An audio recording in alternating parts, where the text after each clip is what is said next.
المؤتفكة أهوى فغشاها ما غشا فبأي آلاء ربك تتمارى هذا نذير من النذر الأولى أزفت الآزفة ليس لها من دون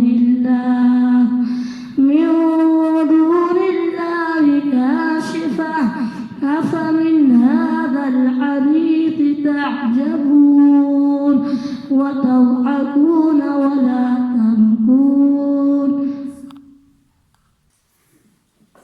أعوذ بالله من الشيطان الرجيم.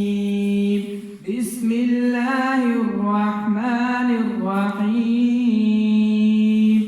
ياسين والقرآن الحكيم إنك لمن المرسلين على صراط مستقيم تنزيل العزيز الرحيم لتنذر قوما ما أنذر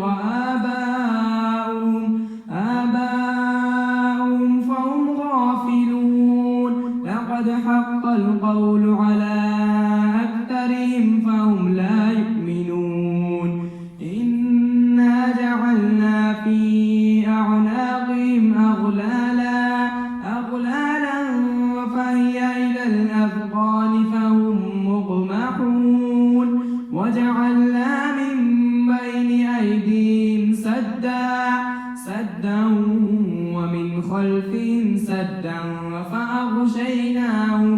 فأغشيناهم فهم لا يبصرون وسواء